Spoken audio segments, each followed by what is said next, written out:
du Coran le plus majoritaire, qui est l'islam sunnite. Et quand on parle de mariage des petites filles, qu'est-ce qu'on veut dire? De l'islam sunnite, bien sûr. On veut dire que la charia, parce que c'est ça le mot le plus important, la charia dans l'islam sunnite, donc dans l'islam le plus majoritaire et de loin, pour ceux qui veulent une définition simple de ce que c'est que la charia, donc législation, tout simplement. Législation. Et la législation, c'est quoi? Bah, elle a quatre sources en ordre de priorité. Donc, quatre sources de la charia dans l'islam sunnite.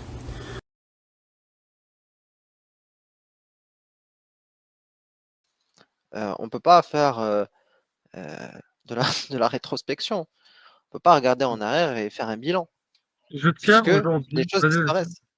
exactement. Je tiens aujourd'hui à peut-être, peut-être, en tout cas s'il l'accepte, sinon on force personne, à remettre le label RRR à William Louis.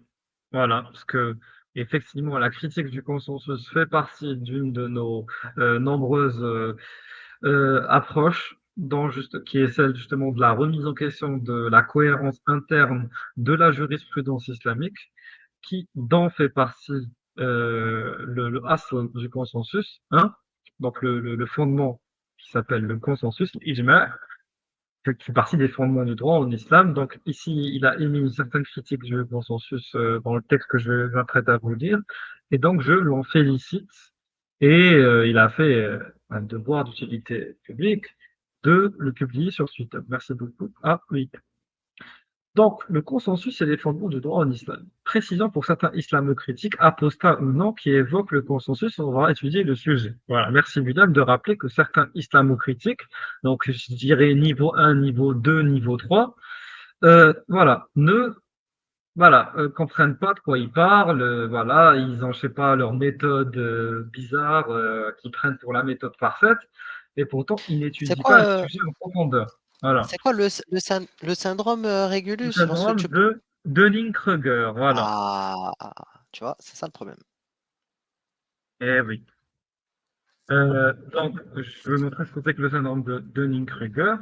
Donc, c'est un biais cognitif dans lequel les personnes moins compétentes dans un domaine vont surestimer leurs compétences, alors que les personnes les plus compétentes dans le domaine vont sous-estimer leur niveau de compétence. Voilà. Donc, je vais vous montrer l'image la plus représentative, ou illustratrice plutôt. Euh, Excusez-moi. Tac, tac, tac. On a bien illustré une photo. L'effet Dunning-Kruger.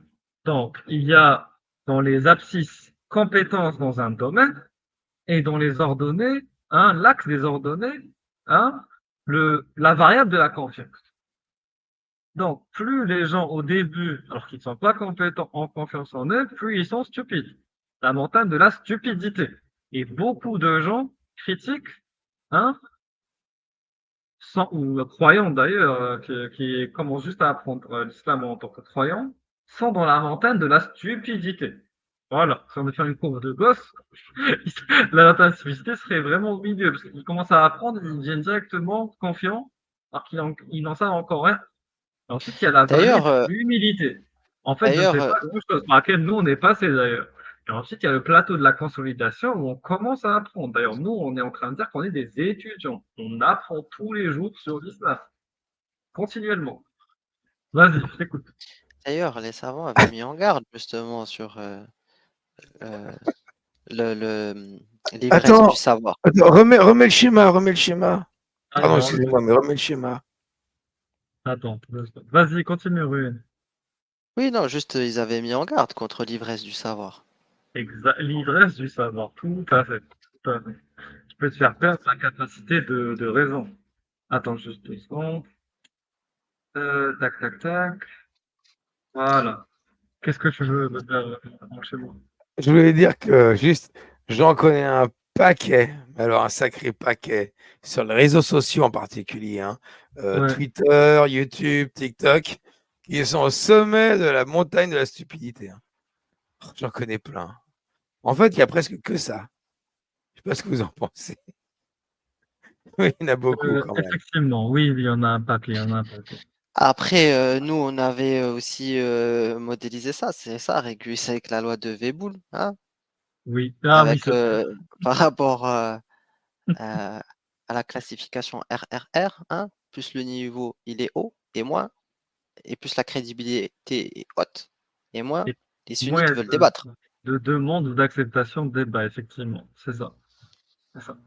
Tout à fait. C'est un peu le corollaire, c'est ça? Exactement. Oui, c'est la même chose. Au final, ça se rejoint. Alors, on poursuit sur le trait de Reagan qui est excellent. Rien qu'au début, on sent que ça va partir en profondeur. Quand vous abordez ce point des fondements du droit islamique sunnite, au son de al-fiqh, en droit, al-furu' al-fiqh, c'est la construction ou les branches de la jurisprudence du droit islamique. Lors de vos débats, vous pouvez pas l'utiliser d'une façon non conforme à ce qu'on dit l'islam sunnite. Alors même que vous l'utilisez pour critiquer l'idéologie sunnite, ça n'a pas de sens en fait. Par exemple, vous ne pouvez pas dire le sunnisme repose sur 4 fondements. Dans le consensus et sur ce sujet, il y a le consensus des 4 écoles. Donc, si tu le rejettes, tu deviens mécréant. Ça ne marche pas comme ça du tout. Donc, tous les mecs, quand je dis les mecs, hommes-femmes, toutes les personnes, pour être exact, qui parlent de 4 fondements dans les écoles, qui parlent que si tu rejettes le consensus des 4 écoles, tu deviens mécréant, hein, vous savez pas de quoi vous parlez. Je suis C'est désolé. des Khawarij, non? Arrêtez avec ça. Oui, déjà, il rentre dans un tekfir abusif comme ça. Le tekfir ne se fait pas de cette manière-là. Ah, là, on rentre dans le roulette, Voilà. Des hein? exagérateurs dans le tekfir, comme dit Abdelhai. Il y a des exagérateurs dans l'innovation. Hein, roulette de tabdi et roulette de tekfir. Des exagérateurs dans le tekfir. Il faut arrêter, les gars, s'il vous plaît. S'il vous plaît. Oui, parce que il faut comprendre quand même qu'à la base, a priori, même si le sunnisme, de notre point de vue, il nous paraît dur, hein, il s'agit quand même, a priori, d'une doctrine du juste milieu. Donc, Voilà. bon, je vais te dire, au bout d'un moment, il faut replacer les choses dans le contexte. Tout à fait. Et le takfir, d'ailleurs, c'est certes une pratique qui est orthodoxe, on ne dit pas l'inverse, Ah mais qui a oui, des règles. C'est pas juste tu viens, le mec il est pas d'accord avec le consensus, il comprend même pas ce qui se passe, tu dis ah c'est bon, t'es sorti de ça. C'est pas comme ça que ça se passe. Ce n'est pas ça comme ça. ou sinon, si tu veux avoir ce genre de procédé, là, tu vas avoir des références sombres. Tu vas avoir des références sombres. Donc peut-être Ibn Ibn Taymiyyah en Qudama, tête, Ibn Ibn Taymiyyah, Ah, Taymiyyah en tête de proue, hein. Saïd, Al-Wahhab, Saïd Copte. c'est trop. Ah oui, Ibn c'est trop Abdel direct. Wahhab, voilà. C'est-à-dire que là, tu Tu te- commences à tu te- rentrer tu- dans les abysses de ah l'iceberg. oui, tu te rappelles Isis, les hein, débats. Non, même pas ici. Si tu te rappelles les débats houleux, hein, chez les mecs de Belgique. Qu'est-ce qu'ils ont dit lorsqu'ils débattaient de Abdel Wahhab et, et d'ailleurs Jean-Louis qui dit vous êtes des exagérateurs dans le takfir. Ils se sont pris la tête sur ça. Ah oui, ah c'est bien mon frère, t'es revenu sur ta position, moi c'est ce qui me convient et tout, Abdel Wahhab, je sais pas quoi, je copie et tout. Ils étaient énervés les mecs. Tu te rappelles de ce qu'il a dit l'autre comme argument, hein, par rapport à est-ce qu'il faut établir les preuves ou pas? Ibn Oui. Taymiyyah, l'autre il rapporte un avis de Ibn Taymiyyah qui te dit que le Coran, hein, s'il est diffusé, c'est déjà une preuve. Ça y est, c'est déjà suffisant. Ah. Et ça, oh oui, alors oui, tu peux trouver, mais alors là, hein, tu vas chercher Ibn Taymiyyah. Et est-ce que Ibn Taymiyyah, c'est toujours pareil en fait, quand lorsqu'il parle de sunnisme, de quoi on parle, hein, Ibn Taymiyyah n'était pas une référence de son époque. Oui, oui, oui, c'est pas du tout une de son époque. Au contraire, c'était littéralement l'hérétique de son époque. Donc, il était littéralement à l'opposé des 4 écoles, toujours marginalisé, emprisonné, discrédité pour toutes ces conneries. Donc, voilà, il disait des énormités, mais abyssales, abyssales. Ah, on continue. Donc, déjà, les usul al-fiqh ne sont pas au nombre de 4 dans le sunnisme. Mais ça, on vous l'a expliqué. On n'a pas attendu William pour le savoir, mais merci pour le rappel. Le rappel profite aux sachants. Donc, ne sont pas au nombre de 4 dans le sunnisme, contrairement à ce que j'entends souvent, comme quoi le sunnisme reposerait sur 4 sources ou 4 fondements, ce qui est faux. Ils sont bien plus nombreux et on peut ajouter en sus du Coran, de la Sunna, de l'Ijma et du Qiyas, Les règles linguistiques. Le qiyas, c'est l'analogie, pour ceux qui veulent raisonnement analogique. Les règles linguistiques permettent de déduire les ahkam. Et ça, on va bientôt l'aborder avec Rasoul, qui lui a comparé les différents exégèses sur certains versets qui font source de jurisprudence. Et en fonction de la récitation, le hukm, donc la règle juridique, va changer. Voilà, on va plus, par exemple, pour les ablutions, on va pas essuyer les mêmes parties, on va pas prendre les mêmes quantités d'eau, etc., etc. Ou par exemple, au toucher. Je me souviens, Bébert, de l'histoire avec Mike, justement, c'est toi qu'on s'est pris la tête sur le fait de toucher sa femme. Est-ce que toucher ici, ça renvoie à toucher sexuellement, ou est-ce que ça renvoie au toucher Ah ben, basique, voilà, c'était sexuel d'après son voilà. copain avec l'islam ou Al-Arabi, je ne sais plus lequel. Le problème, c'est que linguistiquement, dans le Coran, le même mot peut être utilisé pour les deux. Donc, en fonction de la récitation, ça va varier. C'est ça le problème. Donc, ça va amener à deux avis juridiques complètement différents. Vous comprenez maintenant le souci. D'où le fait de s'établir sur les règles linguistiques pour déduire les règles juridiques, les positions juridiques. Ensuite, les a'mal des Ahl al-Madina. Voilà, la coutume. Voilà, ou la pratique des gens de Médine. Pour l'imam Malik, notamment. L'istihsan. Voilà. L'istislah, l'istihbab, c'est des concepts très techniques, j'aborderai un jour en détail. Sad, dara'i, voilà. Sad, dara'i, voilà. Nasr, l'abrogation. Le qawl al-sahabi, donc la parole Oui, du sahabi. tu sais, je sais plus si c'était Suti ou Tabari qui avait, je crois que je l'avais envoyé en plus, qui avait établi la liste des disciplines à maîtriser pour le mujtahid. 70 disciplines. 70 disciplines. Alors bien sûr, ça c'est de la branlette, hein. Y a pas de souci, hein. Mais toujours est-il que les mecs, lorsqu'ils ont établi leur doctrine, voilà ce qu'ils en disent. Si vraiment on prétend combattre une idéologie, ben faisons-le d'une manière précise. Ne soyons pas approximatifs. En plus, Exactement. ça mange pas de pain d'être précis, tu vois. Au contraire. Exactement. D'ailleurs, sad al-dara'i, c'est littéralement ce qui peut être traduit par faire obstruction au prétexte. Et nous, on connaît ça, on l'a étudié avec, avec le shir, enfin, on rigole, bien sûr, il n'était pas cher. Mais- et- Avec le youtubeur, comment il s'appelle? Yassine, professeur Yassine, qui te dit, quand on parle des dérogations, des prescriptions, etc., hein, donc c'est de ça dont on parle. De ça dont on parle. Les dérogations, les empêchements, de ça dont on parle. Ce qu'on appelle les obstructions au prétexte, c'est c'est ce qui conduit à l'illicite. Vas-y, bébé. Tu veux dire quoi? Ouais, je voulais dire que même sans être précis, même sans avoir connaissance de toutes ces précisions, comme c'est mon cas, tu peux te contenter de ne pas affirmer des choses comme un savant en disant ça y est, coraniste, tu descends parce que tu es plus sunnite, parce que tu respectes pas la Du ijma, le takfir, c'est consensus. du takfir de Et Khariji, n'est-ce pas? c'est pourri, d'autant plus que moi, j'ai entendu qu'un seul truc et ça m'a calmé, hein. Quand j'ai entendu Bajrafil dire il n'y a pas consensus sur le consensus. J'ai vu sa vidéo, bah, il m'a convaincu. Je dis, ah, c'est vrai que le mec, il n'a pas tort. Il décrit bien. Elle est bien sa vidéo à Bajrafil là-dessus. Il n'y a pas consensus sur le consensus. Qu'est-ce que tu parles de consensus? Laisse ça aux grands savants t'expliquer. Toi, tu n'y connais rien. Tu ne vas pas parler de consensus. Moi, j'ai jamais parlé de consensus. Ça rime à rien. On ne sait pas ce que c'est. On connaît pas si tu ne sais pas ce que c'est, si tu n'as pas ces connaissances-là et ces compétences, comme à William, comme vous avez vous, bah, tu fermes ta gueule et puis tu n'en parles pas aux gens. Tu te contentes de les faire parler d'autre chose. C'est pas compliqué. Hein. Je veux dire, est-ce que tu es obligé de passer par là? Est-ce que tu es obligé de dire à un mec ah, tu es plus sunnite pour avoir raison? Tu n'es pas obligé. Bon, bref.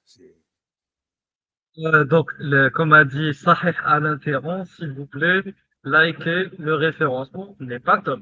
Merci Alain de le rappeler. Là, le référencement est catastrophique, les gars. Mois d'août, moi, je m'attendais à 10 000 abonnés. On est encore coincé à 9 000. Les gars, qu'est-ce qui se passe? Qu'est-ce qu'il se passe? Et je sais que je dirais pas la majorité, parce que ça dépend d'une vidéo à une autre, mais on va dire quand Ah, mais même. les gens, les Non, gens non, ont mais fêté l'apostasie jusqu'à pas d'heure hier. C'était l'apostasie non, c'était la fête. pas Ils ont ça, la c'est gueule de bois, ils ont picolé, ils sont non, pas bien. non, mais c'est pas ça, c'est que bon, comme je dis, je dirais pas la majorité pour toutes les vidéos, mais globalement, c'est la tendance qui dit ça, d'après YouTube Analytics, c'est que, on va dire, entre 40 et 50% de nos viewers, des vues, sont des non-abonnés. Voilà. Donc déjà, les gars, abonnez-vous. Ah, voilà. S'il vous plaît, quand même, si vous nous aimez, vous avez l'air d'aimer certaines vidéos, hein, au but du Ouais. commentaire, au but des likes, abonnez-vous. Allez, La cloche, un petit coup sur la cloche, voilà. voilà. Ça vous coûte pas cher. Et ensuite, et d'ailleurs, il y a une option où vos abonnements ne soient pas publics. Vous avez peur que ça apparaisse dans le fil d'actualité parce que vos parents puissent voir.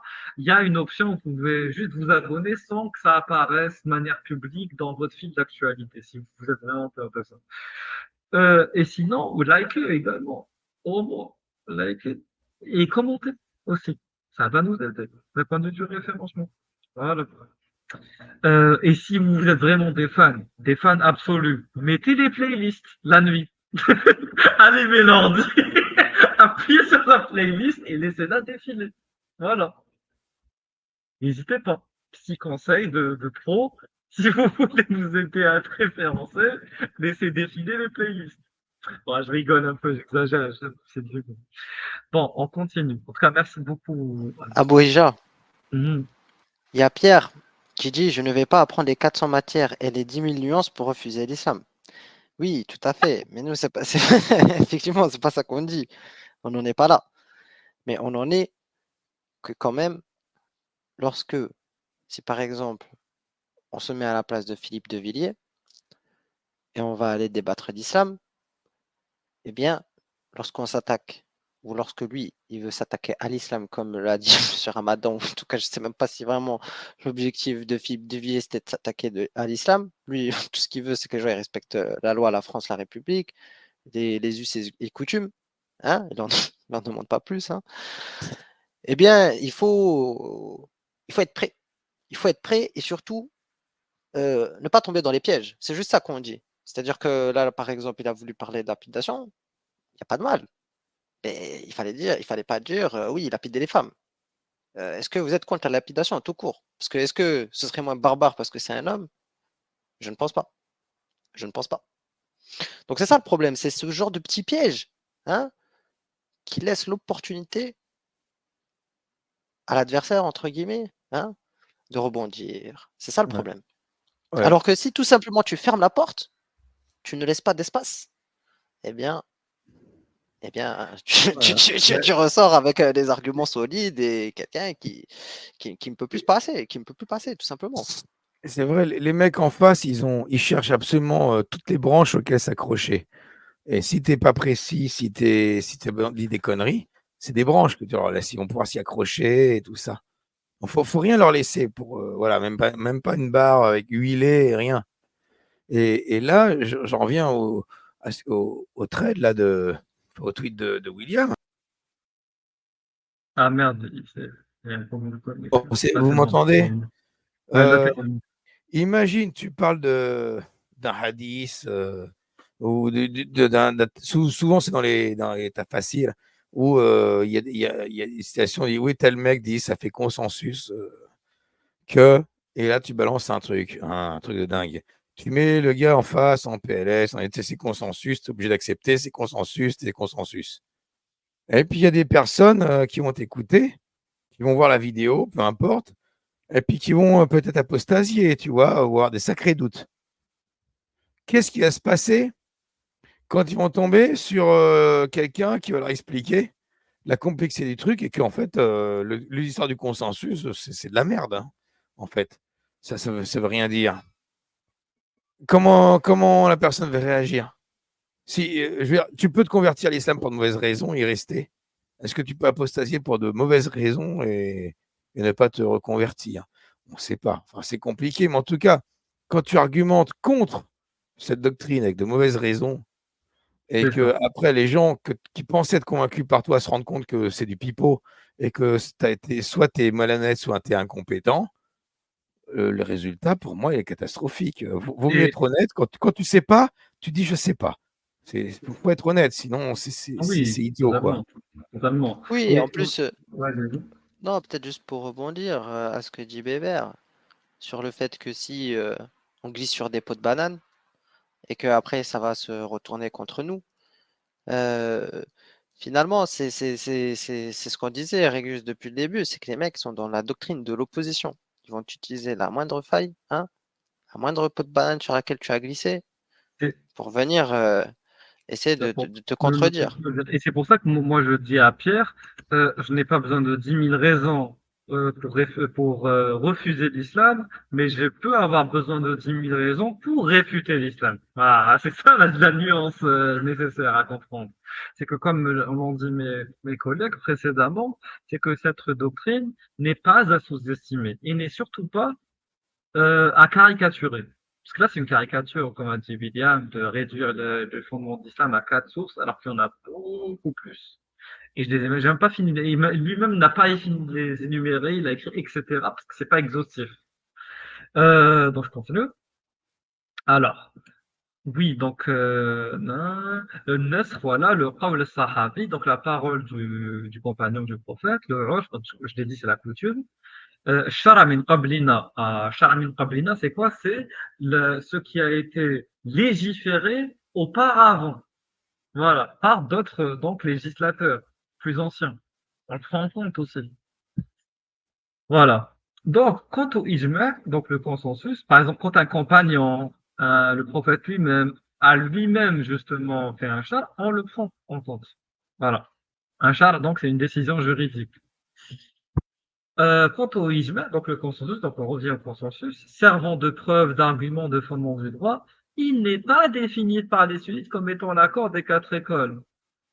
Voilà. Et comme l'explique le théologien sunnite Anas Ahmed Lala, le fait que les 4 écoles juridiques constituées soient unanimes sur un hukm lié à une question donnée a certes un poids, mais si d'autres avis existent chez les mujtahidoun des 3 premières générations, l'unanimité des mujtahidoun, donc le concept de ijtihad, on vous l'a déjà expliqué, c'est le jurisconsulte qui a la capacité de faire un effort d'interprétation par lui-même à partir des sources islamiques. Donc c'est pas tout le monde qui est mujtahid. Ok?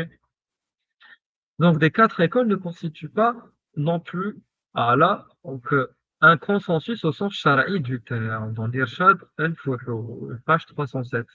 Donc, ce qu'il est en train de vous dire, ça, c'est très technique, là, il faut vraiment vulgariser ce texte, ce passage. Ce qu'il est en train de vous dire, c'est que quand on vous sort, oui, les 4 écoles se sont mises d'accord sur, je ne sais pas, le voile, par exemple. Imaginons, là, je caricature. Je prends un exemple. Mais qu'il y a un mujtahid, donc un jurisconsulte des 3 premières générations d'islam, voilà, donc les plus importants d'un point de vue du droit et de la théologie d'ailleurs, dit l'inverse sur la question, ben ça prévaut sur le consensus des 4 écoles en fait. Voilà. Et il te dit l'unanimité d'ailleurs des mujtahidoun des 4 écoles ne constitue pas aussi un consensus au sens sharaï. Même s'il y avait une unanimité entre tous les mujtahidoun, ça ne serait pas forcément des 4 écoles, ce ne serait pas forcément un consensus au sens shara'i du terme. Voilà,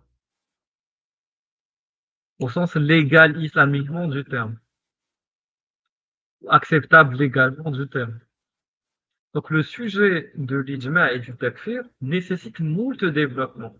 Mais il suffit de rappeler ce que Ibn al-Hajib disait dans son Sharh al-Adoud.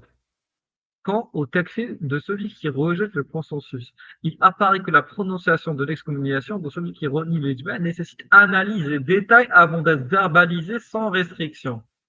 Comprenez, tu peux pas juste le dire comme ça dans l'absolu dès que Et quelqu'un d'ailleurs, rejette. et d'ailleurs, ça rejoint un peu la discussion justement des mecs de Belgique, lorsque JL disait, moi je retarde le takfir, je C'est ça. cherche des excuses, Des empêchements. Des des empêchements. empêchements, voilà, des empêchements. C'est ça en fait le cœur du débat. On a vu à quel point ils se sont frités, à quel point ils ont débattu, à quel point ils se sont énervés. Pour au final, bon, je sais pas si ici ils se sont réconciliés, hein, parce que nous on n'est pas abonnés au fan club, hein, mais en tout cas, toujours est-il que, apparemment, puisqu'ils traînent dans des groupes bizarres, hein, l'Italie et compagnie, eh bien, même chez eux, ils n'arrivent pas à se mettre d'accord. Alors que, comme dirait Abou Ryan, on est tous censés porter la foi islamique. Je ne comprends pas. Hein, pourquoi toutes ces divergences? Exactement, je continue.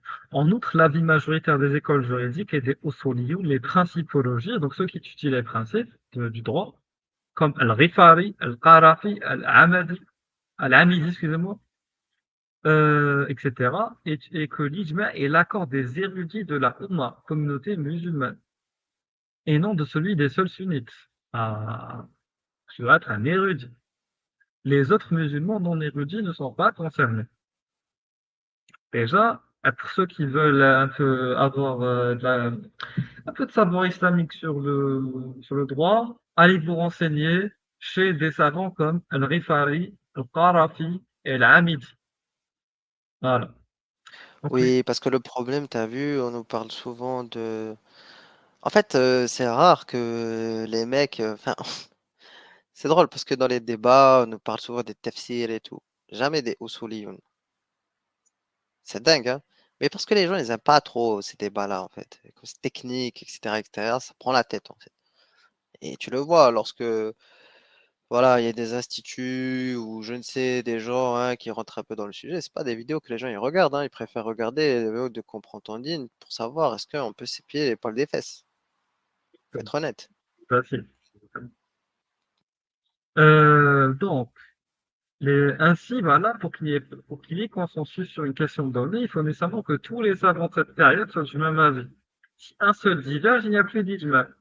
Voilà. Donc, pendant une période, tous les savants doivent être du même avis sur un sujet. Si Ah bon, genre, un seul diverge, plus d'ijma.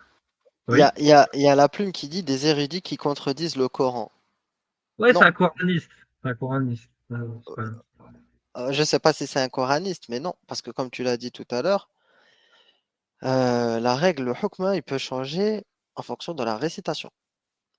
Parce que Tu parles de les quel mecs, ils Coran, la acceptent, plume? ils parlent de plusieurs récitations, ils acceptent plusieurs récitations. Donc la Exactement. divergence, elle vient de là. Et ils te disent, cette divergence n'est pas une contradiction. C'est juste une divergence dans la lecture. Alors bien sûr, nous on appelle ça contradiction, mais eux, dans leur tête, c'est pas une contradiction. Ils appellent ça divergence. Alors bien sûr, si on n'est pas d'accord sur la définition, c'est sûr que on risque pas d'être d'accord. Et c'est ça le problème.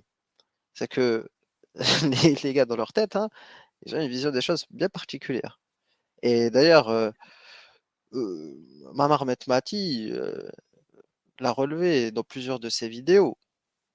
Il te dit, ok, on peut accepter les contradictions jusqu'à un certain degré. Et il faut utiliser, en tout cas lui ce qu'il te dit, du point de vue islamique, bien sûr. Essayer d'harmoniser au maximum les textes. On essaie d'harmoniser, peut-être que, par exemple, je sais pas, tel hadith, il y a plusieurs variantes, parce que ça s'est passé un autre jour, parce que ceci, cela. Il n'y a pas de souci. Mais t'harmonises. Il y a des fois, tu ne peux plus harmoniser les textes. Surtout lorsqu'on a vu, hein, à Bouhija, lorsque il y a les collecteurs de hadith et les collecteurs de récits, d'interprétations, de tafsir, etc., etc., etc., on a vu hein, tous les avis divergents et contradictoires. Une même histoire, des fois, pour expliquer, je sais pas moi, un verset ou un hadith ou tout ce que tu veux, avec des histoires contradictoires. Une histoire qui te dit A et une histoire qui te dit non A. Comment est-ce possible? C'est pas Et genre une histoire qui te dit A et l'autre qui te dit B. C'est une histoire qui te dit A et un l'autre qui et te non dit un. non A. Donc, son inverse, en fait. Comment on fait pour les réconcilier? C'est impossible. À part si tu commences à, après, il y a des dribbles temporels, il y a des dribbles spatiaux, hein. C'est-à-dire que c'est A dans tel système, dans tel endroit et non A dans tel autre endroit. Ou sinon temporel. Il va te dire A à telle époque et non A dans telle autre. Mais on comprend que c'est des dribbles complètement tirés par les cheveux uniquement pour justifier l'injustifiable. On continue. Alors, seule une minorité de savants comme At-Tabari. À Bouhéja. Et après, il y a Marie Myriam qui me dit vous fuyez les gens qui sont soumis à Allah sans associer les quatre idole sunnatique. Ya Je sais Rabba, pas, je sais pas, on s'en fout, mec, on s'en fout. elle n'a rien compris au scénario. On s'en fout, c'est des trolls. C'est pas grave. On a le On est droit, pas- on a le droit à des trolls ce soir. Voilà. On n'a pas le temps. Nous n'avons pas le temps. Si vous n'êtes pas sunnite, hein, si vous n'êtes pas sunnite ou souli, je précise ou souli, voilà, parce qu'il en faut préciser, faire des sous-précisions. Nous ne voulons pas vous adresser la parole. Je n'adresse pas la parole à ceux qui me font perdre du temps. Je suis désolé, mon temps est précieux. Je préfère dire je code plutôt que de lire des commentaires stupides. Je suis désolé, mais à un moment donné, parler comme ça, sinon les gens comprennent pas. Donc, selon une minorité de savants, comme Tabari ou Ahmed, le ijma s'obtient par l'avis majoritaire. Selon d'autres, comme Razali, l'ijma est celui de la Ummah de Mohammed. C'est-à-dire que tous ses membres, sans distinction entre le savant et l'ignorant. Vous imaginez, il faudrait que, pour Razali, il faudrait que tout le monde soit d'accord. Tous les musulmans du monde entier. C'est impossible à réunir, ça comme condition, on est d'accord? C'est impossible, impossible. Je vous défie de trouver un truc sur lequel tout le monde est d'accord. Ah, voilà, c'est Mec, pas Abou Ryan et JL n'arrivent même pas à se mettre d'accord.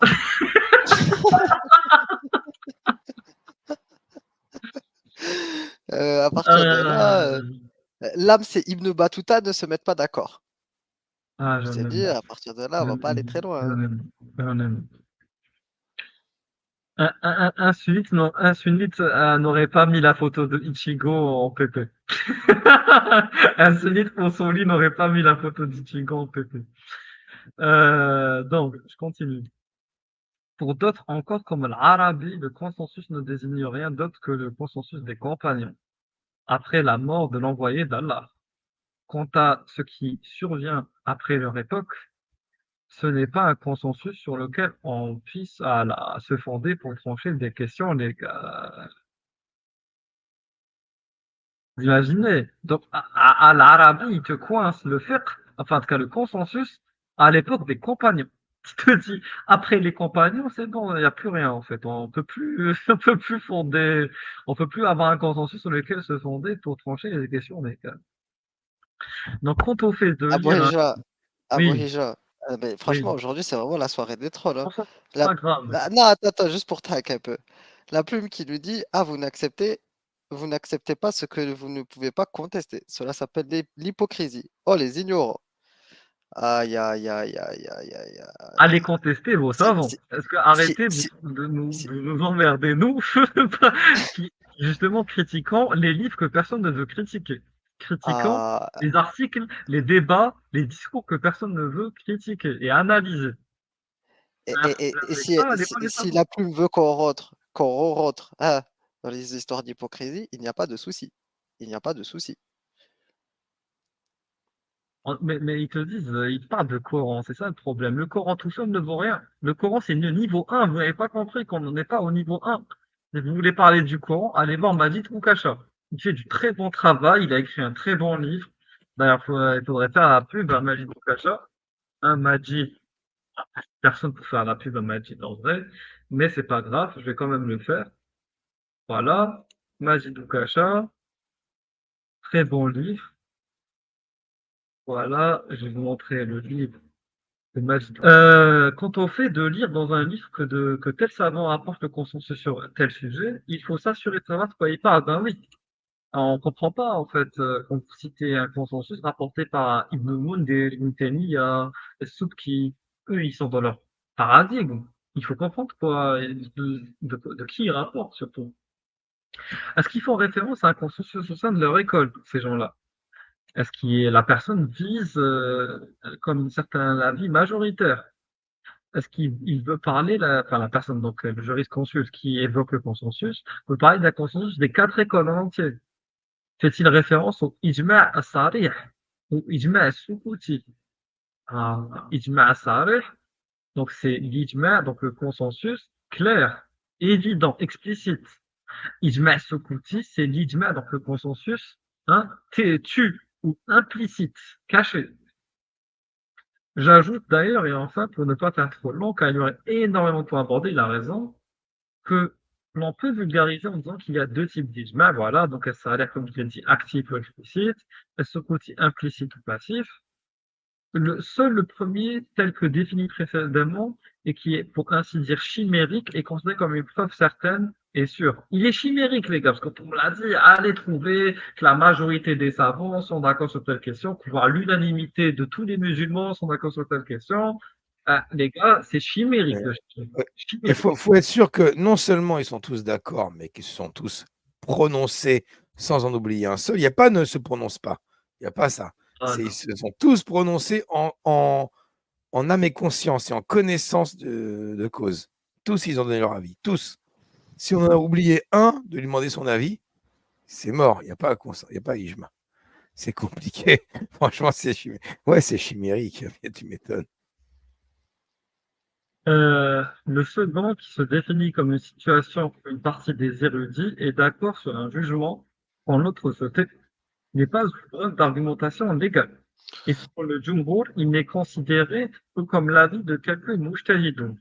Il y a quelques divergences sur le sujet, et même les Hanafis lui accordent une force probante, imposent des conditions comme le fait d'établir que le mujtahid, donc l'érudit, qui s'est tué, n'a pas subi de pression. Donc même, il faut s'assurer que le mec qui établit le consensus, il n'a pas subi de pression, pas de peur, pas d'incapacité à dire la vérité, ou qu'il soit établi qu'il a forcément eu connaissance du sujet débattu et qu'il a eu suffisamment de temps pour l'analyser. Vous imaginez toutes les conditions qu'il faut? Ça, c'est pour celui qui ne s'est pas prononcé.